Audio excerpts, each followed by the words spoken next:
Con vosotros esta mañana algo muy hermoso, hermano. Vamos a leer una carta. Vamos a leer la carta que le escribe Pablo a Filemón. Una carta entrañable. Una carta que, viéndola, cuando la lees así del tirón, te das cuenta que hay cosas ahí y te preguntas, ¿por qué esta carta está en el canon del Nuevo Testamento, entre los 27 libros, siendo una carta que es muy personal? En otras cartas a lo mejor vemos doctrina, vemos recomendaciones, vemos otro tipo de enseñanza, pero aquí vemos algo muy concreto, que es el caso que tiene Filemón con Onésimo. Fíjate que Pablo escribe aquí y no hace... Sabéis que Pablo muchas veces cuando escribía las cartas, al principio tenía que él presentarse porque había algunos que no lo consideraban apóstol. Y, por ejemplo, en una carta a los Corintios, pues le está diciendo eso, que él es apóstol. Ahora después iremos leyéndolo, pero Pablo no inicia la carta así defendiendo su apostolado. En ese versículo de Corintios, 1 de Corintios 9:1, dice: ¿no soy libre? ¿No soy yo apóstol? ¿No he visto a Jesús nuestro Señor? ¿No sois vosotros mi obra en el Señor? Si para otros no soy apóstol, por lo menos para vosotros sí lo soy, pues vosotros sois el sello de mi apostolado en el Señor. Y empieza la carta. Pablo, prisionero de Jesucristo, y el hermano Timoteo al amado Filemón, colaborador nuestro. Quiero que os fijéis en un detalle. Prisionero de Cristo. No le da el honor a Nerón, prisionero de Nerón, que me ha traído aquí. Prisionero de las tropas romanas que me han apresado y me han traído aquí por predicar el Evangelio. No le da ese honor. Prisionero de Cristo. ¿Por qué? Porque por lo alto de Nerón, por lo alto del Imperio Romano, que era una circunstancia en la vida de Pablo, por lo alto de eso está Cristo, que es el que permite que Pablo esté allí en aquella prisión, porque desde allí predicó el Evangelio a muchas personas y muchos se convirtieron por la predicación de Pablo. Así que no es una coincidencia, no es que, bueno, pues ha dado la casualidad que lo han pillado, ya se estaban poniendo las cosas muy mal, estaban ya mal para los cristianos y ahora lo encarcelan. También hay que decir que era una prisión domiciliaria, se puede decir, era un arresto domiciliario. Pero dice Pablo, prisionero de Jesucristo. No habla de Roma, ni de Nerón, ni de nada. Prisionero de Jesucristo, porque estoy aquí por la causa del Evangelio, no por una casualidad. A la hermana amada Apia y Arquipo, nuestro compañero de milicia, que ya aparece eso en otra carta a los colosenses. Gracia y paz a vosotros, de Dios, nuestro Padre, y del Señor Jesucristo. Gracia y paz se convierte en un saludo que une la gracia de nuestro Señor Jesucristo, de la que hemos hablado aquí esta mañana, que hemos sido salvados por la gracia, no por nuestras obras, pero también añade la paz que produce esa gracia. Y sabéis que el saludo hebreo también era shalom, que significa paz. Gracia y paz en el Señor Jesucristo. Y empieza así, y de forma muy agradable. Yo no olvido que Pablo está escribiendo cosas que están inspiradas por el Espíritu Santo, pero que también era un buen escritor y un buen orador. También tenemos que tenerlo en cuenta. Y además tenía una capacidad de persuasión grande. Y Pablo está diciendo aquí, en ese arresto domiciliario, donde tenía ciertos privilegios, podía recibir visitas, podía enviar cartas, recibir cartas. Allí escribió al menos 4 cartas, de las que hoy están incluidas en el Nuevo Testamento, y dice: doy gracias a Dios, en el versículo 4, haciendo memoria de ti en mis oraciones. Que te diga alguien, doy gracias a Dios, haciendo siempre memoria de ti. Yo oía a un hermano que decía: ¿cuánta gente está por la calle andando que nunca nadie ha orado por ellos? Que nunca nadie ha orado por ellos. ¿Habéis pensado en eso? Cuando tú le dices a un hermano, hermano, estoy orando por ti. Estoy orando por esta situación. Estoy orando por tu problema. Pero también doy gracias a Dios porque tú estás ahí. Doy gracias a Dios, a mi Dios, haciendo siempre memoria de ti en mis oraciones. ¿Cuántos de nosotros, en esta pregunta que nos surge así a primera vista, cuántos de nosotros damos gracias a Dios por las personas que Él ha puesto a nuestro alrededor? Y especialmente a los hermanos, como se decía esta mañana. Probablemente, yo creo, no os conozco a todos, pero creo que todos los que estamos aquí hemos sido rescatados de nuestra vana manera de vivir y ahora pertenecemos a un único Señor, que es el Señor Jesucristo. Hermano, y me caigas bien o me caigas mal, yo tengo que dar al Señor gracias por ti, porque tú estás a mi lado y tú eres una persona valiosa para el Señor que también ha tenido que ser comprada con la sangre del Cordero. Por lo tanto, tú adquieres un valor especial. Y yo tengo que dar gracias por los hermanos que el Señor me ha dado. También por otras personas que están a mi alrededor que han hecho o que han ejercido una influencia buena sobre mi personalidad o sobre la formación de mi carácter. Pero dar gracias a Dios siempre es la actitud del creyente. Porque oigo de ti, del amor y la fe que tienes hacia el Señor Jesucristo para con todos los santos. Y aquí santos, todos saben lo que significa. Santos aquí todos los redimidos, todos los apartados. No los santos como se consideran en otras doctrinas.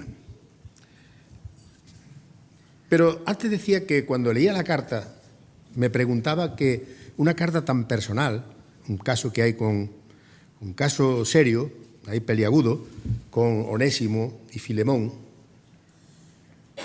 ¿Por qué? ¿Qué llama la atención? Cuando yo leo esta carta del tirón, la leo toda, digo, aquí hay algo, aquí tiene que haber algo que tenga que llamar la atención.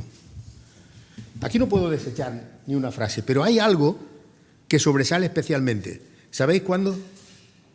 Cuando Pablo, en el versículo 19, en el 18, si en algo te dañó, ponlo a mi cuenta. Hermanos, que no recuerda eso. Jesús, cuando estaba en la cruz del Calvario, no dijo, ponlo a mi cuenta, le dijo al Padre. Esto lo pago yo. Ponlo a mi cuenta. Y ese es el centro, digamos, del Evangelio. Y eso es el centro de esta epístola, aparte de otras consideraciones que vamos a ir viendo también para edificación nuestra. Ponlo a mi cuenta. Anda, yo me he enterado hoy que Tony, mi sobrino, y Lidia acaban de adquirir un coche. Ahora yo me voy al concesionario, ponlo en mi cuenta. Llega Tony, pero hombre, Tito, nada, qué alegría que le da. Oye, Pablo aquí le dice, si Onésimo te ha hecho daño, te ha robado incluso, ponlo a mi cuenta. Ese es el Evangelio. Ese es el Evangelio que Jesús nos dice, ponlo a mi cuenta. Esto lo pago yo. Pero vamos a ver cómo Pablo trata aquí a Filemón, que Filemón significa, es un nombre griego, significa persona agradable, persona pues amistosa. Eso es lo que significa Filemón, de ahí viene la palabra filos, de griego, que es amigo de. Era una persona afectuosa y Pablo lo trata pues diciéndole que no lo ha olvidado nunca, que sigo y oigo de la fe que tienes en el Señor Jesús y para con todos los santos. Y os voy a decir una cosa, Filemón era una persona pudiente.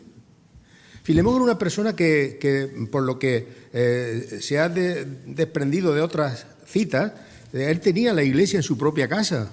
Y si una persona que tenía esclavos como era Onésimo, es que era una persona pudiente. Y no voy a entrar en el tema de la esclavitud, ni eso lo dejaríamos para otra ocasión, pero en la costumbre de la época era esclavos, y esclavos que no siempre estaban maltratados, y más si daba con una casa de cristianos. Y sabéis que la primera iglesia, las iglesias primitivas, pues estaban formadas en buena parte por esclavos. Pero Filemón dice, cuando dice aquí Pablo, la fe que tienes hacia el Señor Jesús y para con todos los santos. Es decir, tenía su casa abierta para todos. Y allí entraba esclavos, libres, personas de cualquier condición que se habían convertido o que querían escuchar el Evangelio, y él tenía su casa abierta. ¿Esto quién lo hace? Pero en aquel tiempo los prejuicios sociales estaban ahí, pero hoy también. Pero el Señor no hace acepción de personas. El Señor Jesús, como dice, nos recibe, ya no hay judío, ni hay griego, ni hay gentil, ya todos somos uno en la fe de Cristo. Aquí presenta personajes también como Apia, que es probable que fuera la esposa de Filemón, y Arquipo, que dicen los entendidos, los eruditos, que aunque no es seguro, puede que fuera el encargado de la responsabilidad de la iglesia que se reunía en la casa de Filemón, porque entonces no tenían locales, entonces se reunían en las casas. Hoy, gracias a Dios, tenemos locales hermosos como este, que podemos reunirnos con libertad y con comodidad, pero entonces se reunían en las casas. Y estas son las cosas que yo veo aquí, porque Apia también era pues ese apoyo que necesitaba también Filemón. En la carta a los Colosenses, Pablo señala a Arquipo de una forma especial. Y dice en Colosenses 4:17, decid a Arquipo, considera el ministerio que recibiste en el Señor para que lo cumplas. Así que ya se menciona aquí Arquipo y tiene un ministerio en el Señor, para que lo cumplas. Ahora seguimos avanzando en esta carta y nos damos cuenta cuando en el verso, de los versos 4 al 7, dice: doy gracias a Dios, haciendo siempre memoria de ti en mis oraciones, porque oigo del amor y de la fe que tienes hacia el Señor Jesús para con todos los santos, para que la participación de tu fe sea eficaz en el conocimiento de todo el bien que está en vosotros por Cristo Jesús. Es decir, la participación de tu fe, que compartas la fe, la comunión de los creyentes. Pues tenemos, dice el versículo 7, un gran gozo y consolación en tu amor, porque por ti, oh hermano, han sido confortados los corazones de los santos. Y ahora con lo que me pida Pablo, a ver quién le dice que no. Pablo, prepara el terreno bien. Y claro que sí, hay que reconocer también a los que trabajan por el Señor. Y aquí Pablo lo está reconociendo. Tenemos gozo, nos consolamos en tu amor, porque muchos hermanos han sido confortados. Es decir, han recibido con tu presencia, con tu casa, con tu familia, han recibido consolación. Y ahora dice Pablo, por lo cual, como diciendo, dicho esto. Ahora Pablo intercede por Onésimo. ¿Quién era Onésimo? Bueno, Onésimo seguramente no era su nombre original, porque el nombre Onésimo en griego significa útil. Y aquí parece que que a Filemón no le fue muy útil porque se fue de su casa. Posiblemente, por lo que dice Pablo, había huido no solamente con lo que pillo a mano, sino que se había llevado más cosas. Porque si no, Pablo no le dice ponlo en mi cuenta. ¿Y dónde se va? A Roma, que no me conoce nadie. Colosas, entonces, era una ciudad que estaba viviendo una época de descenso económico. No era una ciudad brillante como había sido hacía tiempo. Colosas estaba decayendo. Parece que las rutas comerciales ya no pasaban por allí y ya una ciudad antigua que perdiera la influencia de las rutas comerciales, pues inmediatamente la economía se venía abajo. Pero ahí está Filemón, que no le importaba dar testimonio de la verdad, en un sitio donde ya empezaban las cosas a ponerse mal para los cristianos. Una persona de una posición, una persona de un rango social, y no le importaba identificarse con los cristianos. No le importaba que en su casa se acogieran esclavos, libres, de esta manera, de la otra, de aquella nacionalidad, de la otra. Y aquí Pablo dice, por lo cual, tengo que decirte, aunque tengo mucha libertad en Cristo, para mandarte lo que conviene. Más bien, no te voy a mandar, te ruego. Hombre, aquí Pablo podía haberse agarrado a su autoridad. Ha dicho, oye, yo soy Pablo y yo te ordeno que recibas de nuevo a Onésimo, que ya es convertido, que ya es otra persona. Sí, pero no lo hace así. Dice, te ruego por amor. Te ruego por amor. Y ahora, además, por prisionero de Jesucristo, como diciendo, que tengas en cuenta mi situación, que tengas en cuenta lo que estoy viviendo en estos días. Dice, ahora te ruego por mi hijo Onésimo. Tú verás, Pablo lo trata aquí de hijo. Y el otro diría, ¿Onésimo tu hijo? Pero ¿cómo puede ser esto? Si salió de aquí huyendo, se escapa, se va a Roma, que el viaje a Roma, desde Colosas a Roma, era un viaje largo. Y no habían todavía empresas de low cost, de bajo costo. Había que pagar. Y había que pagar un dinero. Y se fue a Roma porque Roma era muy grande, allí no se conocía a nadie. Allí podía él estar para arriba y para abajo. Pero mira por dónde se encuentra con otro siervo del Señor que a su vez conocía a Pablo. Bueno, sabéis que dice, ruego por mi hijo Onésimo, a quien engendré en mis prisiones. Es decir, que estando prisionero, se ve que alguna vez, no lo dice la palabra, pero se da que estando en las prisiones, estando en esa situación de arresto domiciliario, pues conoce a Onésimo por medio de Epafras, que era otro de Colosas, que había ido allí junto con Tíquico para pedir consejo a Pablo. Y mira por dónde se encuentra en Roma, vamos a suponer que se encuentran en Roma Epafras y Onésimo. Hombre, qué sorpresa, ¿qué haces aquí? Y a su vez que tenía contacto con Pablo, Pablo le dice ahora aquí que Onésimo es mi hijo, te ruego por mi hijo Onésimo, es decir, lo he engendrado espiritualmente hablando, no es mi hijo físico, pero es mi hijo espiritual, y eso adquiere una importancia enorme, y te ruego por él. Y esto yo veo a Filemón dándole vuelta a la cabeza, pero ¿esto cómo puede ser? Lo mismo que estaban los cristianos primero cuando veían a Pablo entrar. Este ya viene con la espada aquí. Había desconfianza, ¿verdad? Pero Pablo, que en esa carta amorosa, te ruego por mi hijo Onésimo, a quien engendré en mis prisiones, el cual en otro tiempo fue inútil. Y ahora hace aquí un juego de palabras, pero ahora a ti y a mí nos es útil. Antes era inútil. Hermano, espiritualmente hablando, ¿qué éramos nosotros antes de conocer al Señor? Podíamos ser socialmente lo que fuera, pero para la iglesia éramos inútiles. Para la obra del Señor éramos inútiles. Nos servíamos. Y dice, pues que en otro tiempo fue inútil, pero ahora a ti y a mí nos es útil.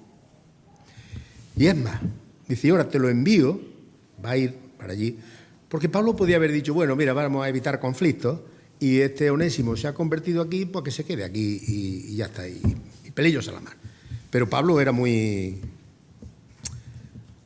exacto en sus cosas y quería hacer las cosas bien. Y dijo, legalmente yo tengo que devolver a este esclavo a su familia, a su dueño. Tengo que devolverlo. Por lo tanto, aunque me es útil, ahora me vendría mi fenómeno en Roma, pero yo lo voy a devolver. Y dice, pues recíbele como a mí mismo. Ya Filemón, ya la cabeza no le funcionaría. Pero esto, ¿qué ha pasado aquí? ¿Qué ha pasado aquí? No sabemos cómo fue la conversión de Onésimo, pero sí sabemos que cuando Pablo aquí certifica esto es porque fue una conversión genuina, una conversión de verdad. Y le dice, yo quisiera retenerle conmigo para que en lugar tuyo me sirviese en mis prisiones por el Evangelio, pero nada, quise hacer sin tu consentimiento para que tu favor no fuese como de necesidad. Es decir, que esto lo vamos a hacer de mutuo acuerdo. Pablo no está imponiendo nada. Pablo no está haciendo uso de su autoridad como apóstol para decir, mira, Filemón, que tienes que recogerlo y ya está, no se hable más. No, él quiere llegar a a un acuerdo amistoso, como si dijéramos, un acuerdo de amor. Dice, mira, tú le vas a recibir como si fuera que me recibieras a mí mismo. No porque me hagas un favor, no porque me debas cosas, no. Hazlo por amor. Recíbelo, porque ahora es un hombre útil. Y ahí veo yo la transformación de las personas, cuando el Señor te transforma. Cuando el Señor te transforma para su obra, para su propósito, por su voluntad, ya eres una persona que eres útil. Y en la Iglesia hay muchas facetas en las que se puede ser útil, si tienes deseo de servir al Señor. Y Pablo, aquí, que tendría unos 55, 60 años, se calcula, por la fecha que gobernaba Nerón y todo esto. Bueno, en aquel tiempo era una edad avanzada, ¿no? Hoy no. Hoy ya nos vemos aquí a muchos con esa edad y somos jóvenes. Pero entonces sí. Y Pablo le está diciendo, mira cómo estoy, recíbele como a mí mismo. Y no quiero hacer nada sin tu consentimiento. Y ahora viene una observación muy importante, porque quizás para esto se apartó de ti por algún tiempo, para que le recibieses para siempre. Es decir, que este hombre se apartó de Filemón, se fue huyendo y posiblemente se llevara bienes materiales para su viaje a Roma, para todas esas cosas, para su sustento. Pero dice, mira, a lo mejor se fue en esa época, probablemente, para esto se apartó, porque ahora, ya siendo una persona nueva, siendo una persona nacida de nuevo, siendo una persona convertida y fiel creyente, ahora vuelva a ti para serte útil. Y a veces no entendemos las cosas del Señor, cómo el Señor va llevando las cosas y nosotros, nuestra mente ya se pierde. ¿Y esto por qué? ¿Y esto cómo? Pues ahora le recibieses para siempre. Y no ya como esclavo, sino como más que esclavo, como hermano amado, mayormente para mí, pero cuanto más para ti, en la carne como en el Señor. El Señor Jesús nos dice también que cuando recibimos a un hermano, cuando atendemos a un hermano, cuando le damos agua, cuando le damos comida, cuando lo visitamos en las prisiones, en las enfermedades, es como si lo estuviéramos haciendo con Él. Porque el Señor nos ha dado un camino, como bien se ha dicho esta mañana, de buenas obras para que andemos en ellas. Para que andemos en ellas. No para que nos salven, sino para que andemos en ellas. Para que nuestro andar sea un andar de buenas obras. Sea un andar que vaya dejando el rastro de la buena obra. Y Pablo dice, anciano, yo ya anciano, en este caso, pues se autodenomina así Pablo porque es una persona de edad que también, como sabéis, la palabra anciano de nuestra iglesia viene de la palabra presbíteros, que significa persona mayor, persona ya con una experiencia en la vida, persona que lleva ya una carrera andada, pero fijaros que está Pablo todavía en la prisión y todavía está haciendo planes. Todavía está con su mente activa por el Evangelio. Y seguimos avanzando y nos dice de la transformación de Onésimo, y ahora te lo llevo para allá porque va a ser útil, porque como dice en Efesios 2:10, porque somos hechura suya, creados en Cristo Jesús para hacer buenas obras, las cuales Dios preparó de antemano para que anduviésemos en ellas. Y ahora Filemón tiene que adaptarse a una situación nueva. Ahora tengo que recibir a este hombre. Y ahora imagínate con el disgusto que se llevarían cuando se fuera, cuando se llevara incluso bienes, cómo Pablo tiene que adaptarse ahora, Filemón tiene que adaptarse ahora a esta nueva situación. Hermanos, a veces el Señor nos pide cosas que tenemos que adaptarnos. Yo hace unos días veía un vídeo en la televisión de una noticia que iba un señor con una maleta y sabéis que la aerolínea de bajo costo pues te limitan el peso. Y esta persona quería meter la maleta en el molde que ponen para medir y metía la maleta y empujón y no entraba. Ese quería que el molde se adaptara a la maleta, cuando lo suyo era al revés. Era la maleta la que tendría que adaptarse al molde. Pues ni corto ni perezoso coge y le arranca la rueda a la maleta, le quitó todo lo que pilló de allí y la maleta entró. Y toda la gente alrededor aplaudiéndole bien. Hermanos, que eso nos pide el Señor, que nos adaptemos a Él y no lo contrario, no que Él se adapte a nosotros. Y aquí veo un ejemplo de madurez donde Filemón tiene que acceder a recibir de nuevo a Onésimo. Dice, no ya como esclavo, sino más que esclavo. Es decir, ya no lo consideres esclavo, ya es un hermano tuyo. Porque los hermanos, en la fe, no los elegimos nosotros, nos los da el Señor. Tú puedes elegir a tus amigos, pero hay cosas como la familia donde naces, o los hermanos que te da Dios, que es la otra familia espiritual, tú no puedes elegirla. Tú tienes que amoldarte a lo que el Señor te da. Y Pablo en esto es un especialista. Se amoldaba a vivir en las situaciones favorables, en las situaciones críticas, en los problemas. Él se amoldaba a las cosas porque era una persona sujeta a la voluntad de Dios. Y aquí está desarrollando un papel de mediador, de pacificador, que nos recuerda al Señor Jesucristo. Ya lo dijo Él, sed imitadores de mí como yo lo soy de Cristo. Y aquí está imitando a Jesús. Porque está perdonando a una persona, está abogando por esa persona. Y esta carta nos enseña que el Evangelio es la oportunidad que nos une a los cristianos y la oportunidad de perdonarnos unos a otros y de reconciliarnos los unos con los otros. Y no ya como esclavo, sino como persona que te va a ser útil a ti y a mí. Y Pablo le está indicando todas estas cosas y llega a una situación cuando dice, así que si me tienes por compañero, recíbele como a mí mismo. Y si en algo te dañó o te debe, sí le debería cosas. Si no, Pablo nos dice esto, ponlo a mi cuenta. Aquí está el meollo de la cuestión, ponlo a mi cuenta. ¿Nos hemos parado a pensar cuánto debíamos nosotros al Señor? ¿Cómo de deudores éramos nosotros para el Señor si el Señor Jesucristo no llega a decir al Padre, ponlo en mi cuenta? Ponlo en mi cuenta. Pero hay una cosa muy curiosa, hermanos, que quiero compartirla con vosotros. Sabéis que esa palabra que viene, y podemos mirar, si alguien sabe leer las letras griegas, por lo menos leerlas, sabéis que la palabra es tetelestai.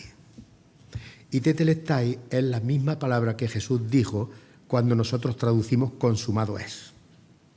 Es la misma palabra. Así, tetelestai. Como diciendo, eso ya está pagado.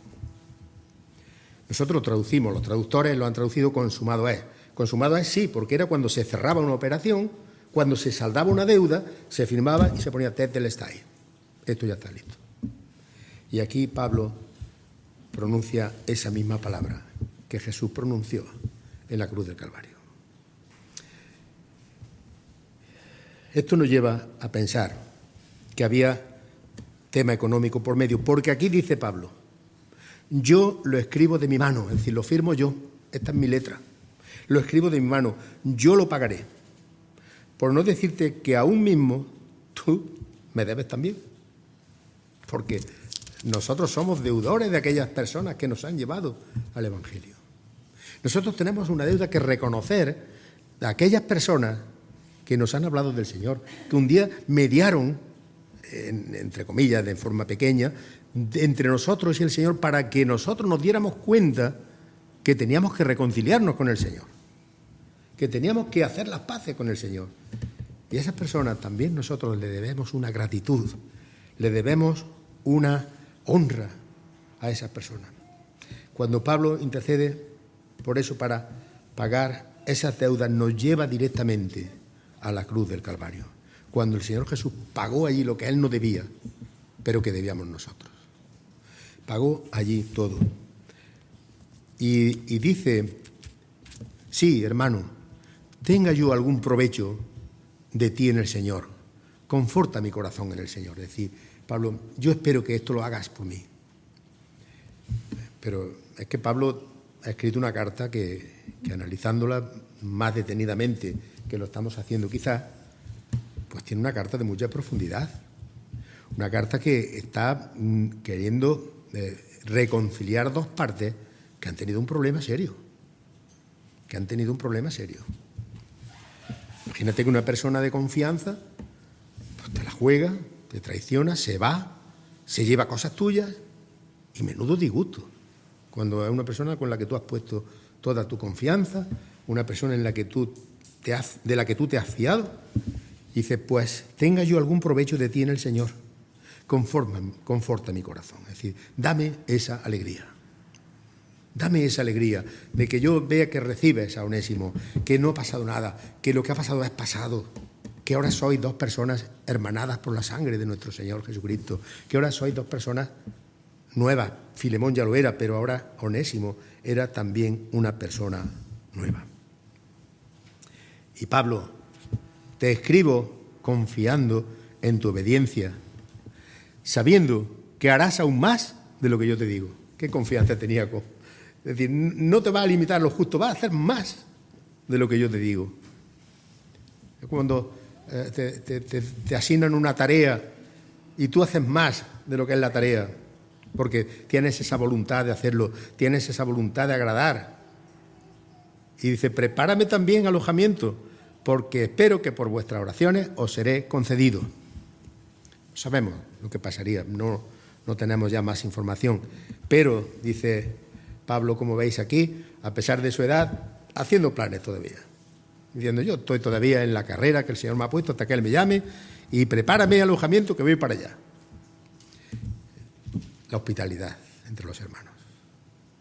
Hace unos días dábamos en Bailén la tercera carta de Juan, como Gallo era una persona hospitalaria, que recibía a los itinerantes predicadores que iban predicando el Evangelio por las iglesias de Asia Menor. Y él los recibía en su casa. Los conociera o no los conociera. Esa costumbre que no se debe perder en las iglesias, de darnos hospitalidad los unos a los otros. Que nuestra casa sea también un instrumento para la gloria del Señor. Que en lo que podamos, en lo que nuestras fuerzas alcancen, seamos hospitalarios con los hermanos, seamos acogedores. Y dice Pablo aquí con toda la confianza, prepárame alojamiento que voy para allá. Porque sé que vuestras oraciones me van a sacar de la cárcel. Y no se olvida, como es natural, no se olvida de algunas personas que hay aquí, bastantes conocidos algunos de ellos, pero también hubo colaboradores que no eran tan conocidos a lo largo de la palabra del Señor. Te saludan Epafras, mi compañero de prisiones, que era el que era de Colosas, por Cristo Jesús. Marcos, todos sabéis quién es Marcos. Aristarco y Demas. Demas parece ser, nos lo dice la palabra, que entró bien en la obra, empezó a servir al Señor, pero después se fue ya por otros caminos. Y Lucas, que también lo conocemos, mis colaboradores. La gracia de nuestro Señor Jesucristo sea con vuestro espíritu. Amén. Y aquí termina la carta. Preciosa. Una carta bonita. Una carta que a mí me gustaría que cuando alguien me pida algo que me haga una carta así. Que a mí me gustaría, y creo que a vosotros, a todos, que alguien nos tuviera en esa estima, en esa consideración que tenía Pablo a Filemón. Esa confianza, esa certeza, esa convicción de que al ser un hermano fiel iba a entender las cosas, aunque fueran difíciles de entender, pero la iba a entender, la iba a entender. ¿Y qué saco yo para una aplicación personal? En primer lugar, el perdón. El perdón. Un hombre, una mujer transformados por la palabra del Señor es una persona que tiene que ser perdonadora, porque el Señor Jesucristo nos perdonó mucho más. Nos perdonó mucho más. Tiene que ser una persona transformada. La transformación, la santificación. Si no, huelga decir que eres cristiano, porque si no ha habido una transformación interior e incluso exterior en tu vida, pues no estás sirviendo al Señor como tienes que hacerlo. Ahora, Onésimo tiene una meta noble: vivir con Filemón, colaborando en la predicación del Evangelio y en la extensión de la palabra de Dios. Y algo que tenemos los creyentes, que nos lo enseña aquí Pablo, la intercesión. Interceder unos por otros. Interceder unos por otros mientras estamos aquí. Ser imitadores del Señor. Ser imitadores y ser agentes de reconciliación. Un creyente tiene que ser un agente de reconciliación. Primero para reconciliarse uno con el Señor y después para llevar a otras personas a que se reconcilien con el Señor. Hablarles de que hay una reconciliación posible a la mano a través de nuestro Señor Jesucristo para reconciliarse con Dios Padre. De esta manera, Filemón nos da un ejemplo de cómo deben funcionar nuestras vidas si hemos entendido el Evangelio. Espero que sí. Los cristianos nos amamos no porque seamos así de buenos, sino porque Dios nos amó primero. Dios nos amó primero. Y ese amor no podemos guardarlo de forma egoísta para nosotros, sino que debemos extenderle. Y servimos al Señor porque Él nos sirvió primero. Así que no llevamos ventaja en nada. Siempre Él hizo antes que nosotros todas las cosas. Y nos reconcilió con el Padre. ¿Cuándo? Pues cuando estábamos en la peor de las situaciones, cuando estábamos perdidos, cuando estábamos despistados por ahí. Y el Señor nos lleva a reconciliarnos con el Padre porque Él dijo: ponlo en mi cuenta. Así que si hubiera alguien que aún no se ha reconciliado con el Señor a través de la persona gloriosa de nuestro Señor Jesucristo, es buen momento para hacerlo. Es buen momento de ir a Jesús y decir: yo quiero ser reconciliado con Dios. Yo quiero dejar atrás mi pecado, arrepentirme de mis pecados, arrepentirme de una vida vacía, una vida inútil, y quiero ser una persona útil para el propósito de Dios en mi vida. Quiero ser una persona transformada. Quiero ser una persona de perdón y quiero ser una persona de intercesión. Hermanos, que el Señor bendiga su palabra y muchas gracias de nuevo por habernos recibido a Asu y a mí esta mañana a disfrutar con vosotros de esta reunión. Que el Señor nos bendiga a todos. Amén.